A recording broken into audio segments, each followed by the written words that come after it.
Question student आप लोग देख सकते हैं, इसमें दिया गया है कि if HCF and LCM of two positive integer a and b are x and y respectively then x square y square by a square by b square equal 1। हमें इसका वैल्यू फाइंड करना है। अगर a और b दो integers हैं जिनके HCF x है और LCM y है, तो उस कंडीशन में हमें इसका वैल्यू फाइंड करना है।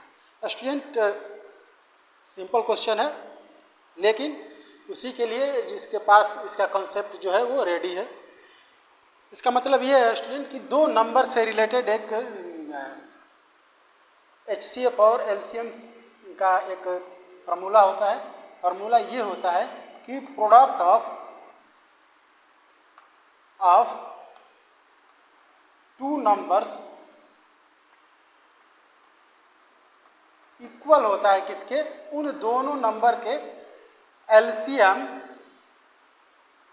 और HCF के। अब इस कंडीशन में अगर देखा जाए तो a इंटू बी जो होगा वो आपका इक्वल होगा x इंटू वाई के, या हम कह सकते हैं कि ए बी जो होगा इक्वल होगा एक्स वाई के। अब स्टूडेंट ये चीज़ आपको माइंड में रखना होगा। अब स्टूडेंट इसको अगर हम चाहें, जैसे कि दिया गया है x square y square by में a स्क्वायर बी स्क्वायर, तो यहाँ पर एक्सपोनेंशियल फॉर्म को फार्मूला को यूज करके हम क्या लिख सकते हैं कि अगर m टू द पावर,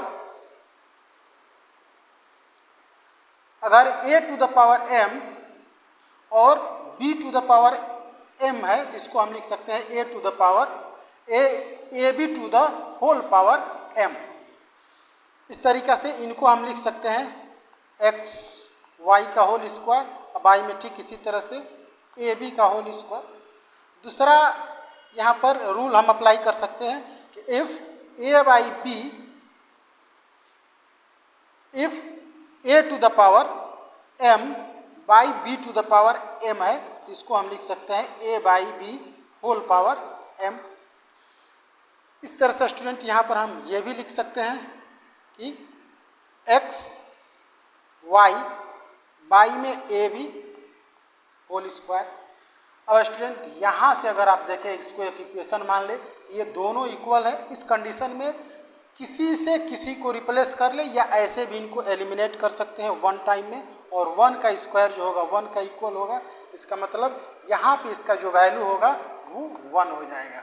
आशा करते हैं स्टूडेंट कि ये जो भी एक्सप्लेनेशन है मेरा इस क्वेश्चन को लेके ये समझ गए होंगे आप। फिर भी अगर किसी तरह का कन्फ्यूजन है आप पूछिए, फिर से हम एक्सप्लेन करेंगे, और अगर आपको इन्फॉर्मेटिव लगे तो ज़रूर सपोर्ट कीजिए। धन्यवाद।